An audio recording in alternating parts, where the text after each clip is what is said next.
पूरी दुनिया इस वक्त एक ऐसे भयंकर भंवर में फंसी हुई है जहां एक तरफ समुद्री व्यापारिक रास्तों पर भारी टकराव चल रहा है तो दूसरी तरफ ग्लोबल सप्लाई चेन पूरी तरह से चरमरा चुकी है। महंगाई ने पश्चिमी देशों के आम इंसान की कमर तोड़कर रख दी है। जिन देशों को अपनी बेतहाशा दौलत और मजबूत डॉलर पर सबसे ज्यादा गुरूर था, आज उन विकसित देशों की सरकारों के माथे पर पसीना साफ चमक रहा है। बड़े बड़े देशों के सरकारी खजाने खाली हो रहे हैं और वो कर्ज के ऐसे दलदल में धंसते जा रहे हैं जहां से बाहर निकलने का कोई रास्ता उन्हें दिखाई नहीं दे रहा है। लेकिन ठीक इसी वक्त इस भारी तबाही, अनिश्चितता और वैश्विक मंदी के बीच एक ऐसी रिपोर्ट निकलकर सामने आई है जिसने वॉशिंगटन से लेकर बीजिंग तक के आर्थिक गलियारों में सीधा भूचाल ला दिया है। एक ऐसा सनसनीखेज खुलासा जिसने ग्लोबल सुपर पावर्स की रातों की नींद उड़ा दी है और पूरी दुनिया को यह सोचने पर मजबूर कर दिया है कि आखिर इस तूफान में भी एक देश अपनी जगह से क्यों नहीं हिल रहा है।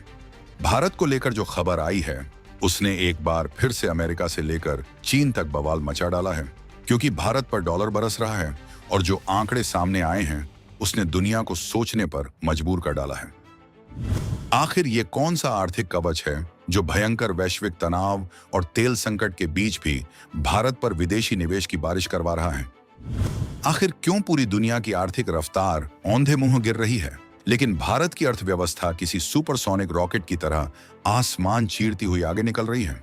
क्या भारत सरकार के पास ऐसा कोई सीक्रेट मास्टर प्लान है जिसने देश को ग्लोबल सुपर पावर बनने के एक्सप्रेसवे पर सबसे आगे खड़ा कर दिया है? आखिर क्यों खुद संयुक्त राष्ट्र जैसी सर्वोच्च संस्था भी ये मान रही है कि साल 2026 के इस सबसे मुश्किल दौर में भी भारत पूरी दुनिया का इकलौता और सबसे सुरक्षित ग्रोथ इंजन बन चुका है? दोस्तों, संयुक्त राष्ट्र यानी यूनाइटेड नेशंस, जिसने हाल ही में एक नया डेटा जारी किया है, उसने पश्चिमी मीडिया के तमाम मनगढ़ंत दावों को एक ही झटके में मिट्टी में मिला दिया है। यूनाइटेड नेशंस के department of economics and social affairs ने दुनिया के सामने जो रिपोर्ट रखी है उसके पन्नों में दर्ज आंकड़े सीधे तौर पर इस बात की तस्दीक करते हैं कि आज की तारीख में ग्लोबल इकोनॉमी को खींचने वाला इकलौता मसीहा कोई और नहीं बल्कि भारत है। इस रिपोर्ट में पश्चिम एशिया के भारी तनाव और ग्लोबल क्राइसिस का पूरा हवाला देते हुए एक बेहद चौंकाने वाला दावा किया गया है। रिपोर्ट में साफ तौर पर कहा गया है कि दुनिया भर में लग रहे इन झटकों के कारण भारत की जीडीपी ग्रोथ का अनुमान, जो पहले 6.6% था, उसे सिर्फ 20 बेसिस पॉइंट यानी बहुत ही मामूली सा घटाकर वित्त वर्ष 2026 के लिए 6.4% कर दिया गया है। शुरुआत में इस 6.4% के आंकड़े को देखकर कुछ पश्चिमी विश्लेषकों ने बड़ी राहत की सांस ली और सोचा कि शायद अब भारत की रफ्तार भी उनके देशों की तरह थम जाएगी। लेकिन असली धमाका तो रिपोर्ट के अगले ही पन्ने पर था, जिसे पढ़ते ही उनके होश फाख्ता हो गए। यूनाइटेड नेशंस ने बिल्कुल साफ शब्दों में दुनिया को चेतावनी देते हुए कह दिया कि इस मामूली सी कटौती के बावजूद भारत आज भी दुनिया की सबसे तेजी से आगे बढ़ती हुई प्रमुख अर्थव्यवस्था बना हुआ है और आने वाले समय में भी इसी सिंहासन पर मजबूती से काबिज रहेगा। जरा इस बात की गहराई और इसके पीछे छिपे मैसेज को समझिए। आज जब पूरी दुनिया की जीडीपी ग्रोथ बमुश्किल 2.5% के आसपास रेंगने को मजबूर है, जब बड़े बड़े विकसित देश मंदी की भयंकर चपेट में आने से बचने के लिए आखिरी कोशिशें कर रहे हैं, तब भारत 6.4% की उस तूफानी रफ्तार से दौड़ रहा है जिसे छूना आज किसी भी पश्चिमी देश के बस की बात नहीं है। आज दुनिया के बड़े बड़े धुरंधर देशों की हालत देखिए। ब्रिटेन मंदी के बिल्कुल मुहाने पर खड़ा है और वहां का आम नागरिक बिजली के बिल तक भरने में संघर्ष कर रहा है। जर्मनी, जिसे कभी पूरे यूरोप का सबसे ताकतवर आर्थिक इंजन कहा जाता था, उसकी अर्थव्यवस्था लगातार सिकुड़ रही है। जापान अपनी मजबूत आर्थिक गद्दी गंवा चुका है और चीन, जो पूरी दुनिया को अपने सस्ते माल से पाटने का गुरूर रखता था, आज उसकी ग्रोथ पूरी तरह से सुस्त पड़ चुकी है। चीन का रियल एस्टेट सेक्टर ताश के पत्तों की तरह ढह रहा है और विदेशी निवेशक अपना बोरिया बिस्तर बांधकर वहां से भाग रहे हैं। अमेरिका पर 34 ट्रिलियन डॉलर से ज्यादा के कर्ज का ऐसा भयानक पहाड़ खड़ा हो चुका है कि उनकी सरकार को दिवालिया होने से बचने के लिए बार बार अपनी लिमिट बढ़ानी पड़ रही है। लेकिन इन सब के बीच अकेला भारत एक ऐसे विशालकाय मैग्नेट की तरह काम कर रहा है जो पूरी दुनिया का भारी भरकम निवेश अपनी तरफ खींच रहा है। दुनिया के बड़े अर्थशास्त्री सिर खुजा रहे हैं कि आखिर ऐसा क्या जादू है भारत के पास। इस सवाल का बिल्कुल सटीक जवाब खुद यूनाइटेड नेशंस के प्रमुख अर्थशास्त्री इंगो पिटरले ने दिया है। उन्होंने अपने गहरे विश्लेषण में बताया है कि भारत की इस अजेय ताकत के पीछे कोई रातों रात हुआ चमत्कार काम नहीं कर रहा है, बल्कि यह एक बेहद मजबूत और संरचनात्मक रूप से तैयार की गई ग्रोथ का नतीजा है। उन्होंने साफ किया कि भारत की इस तूफानी रफ्तार के 3 सबसे बड़े और सॉलिड पिलर हैं, जिन्हें आज की तारीख में कोई भी वैश्विक ताकत हिला नहीं सकती।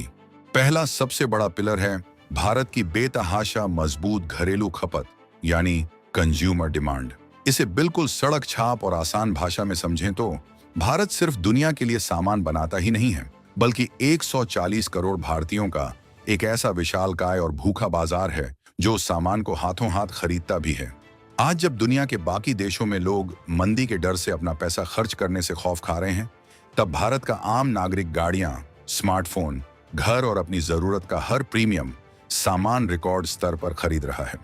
त्योहारी सीजन हो या आम दिन, बाजारों में जो भयंकर रौनक और कैश का फ्लो भारत में है, वो आज दुनिया के किसी भी कोने में नजर नहीं आता। यही वो पावरफुल डिमांड है जो देश की फैक्ट्रियों की मशीनों को एक पल के लिए भी रुकने नहीं देती, लगातार उत्पादन बढ़ाती है और अर्थव्यवस्था का पहिया फुल स्पीड में घुमाती रहती है। दूसरा सबसे बड़ा पिलर है सार्वजनिक निवेश, यानी पब्लिक इंफ्रास्ट्रक्चर पर सरकार का बम्पर और आक्रामक खर्च।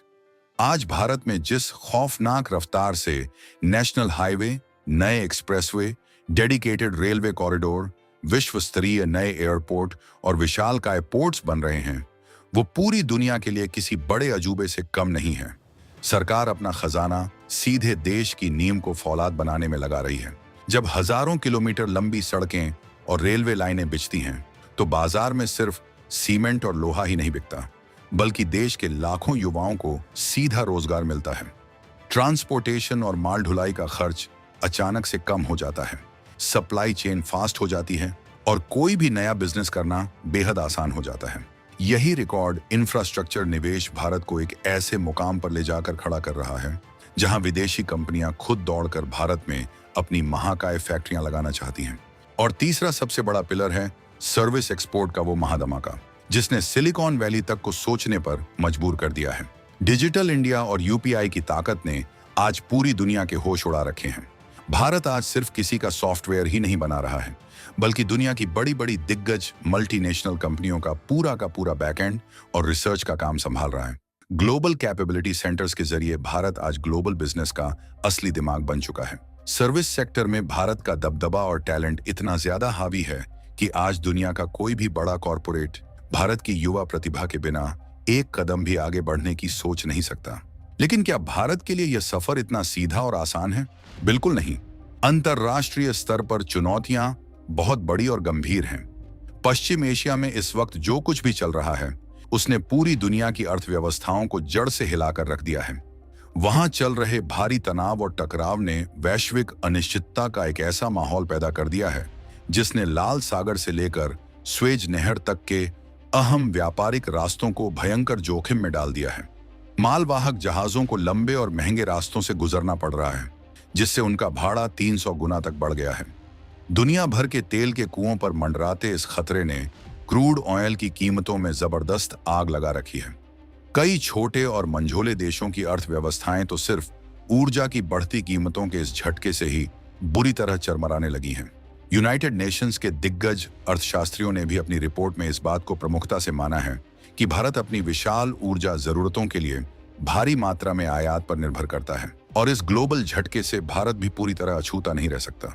एनर्जी इंपोर्ट यानी ऊर्जा आयात की लागत में जबरदस्त उछाल आया है, जिससे थोड़ी वित्तीय परेशानियां और महंगाई का दबाव भारत पर भी जरूर पड़ा है। लेकिन ठीक इसी जगह पर भारत की आक्रामक कूटनीति और उसका फौलादी आर्थिक सिस्टम अपना असली रंग दुनिया को दिखाता है। भारत के पास इस वक्त विदेशी मुद्रा का एक ऐसा विशाल भंडार मौजूद है जो किसी भी बड़े अंतर्राष्ट्रीय झटके को आसानी से सोखने की ताकत रखता है।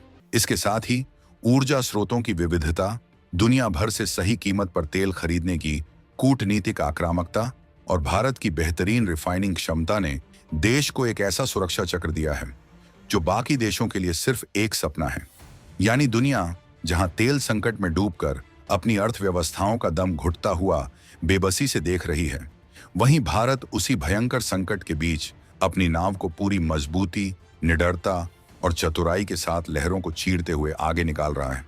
यह कोई किस्मत का खेल नहीं है, बल्कि एक सोची समझी और सधी हुई आर्थिक रणनीति का सीधा नतीजा है, जिसने भारत को आज विदेशी निवेशकों के बीच सेफेस्ट ग्रोथ इंजन का सबसे बड़ा तमगा दिला दिया है।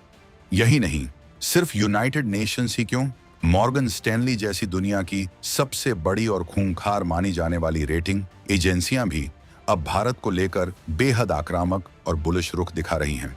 मॉर्गन स्टैनली ने तो सारे ग्लोबल सेंटिमेंट्स को दरकिनार करते हुए भारत की वित्तीय वर्ष 2027 की ग्रोथ का अनुमान बढ़ाकर सीधे 6.7% तक कर दिया है।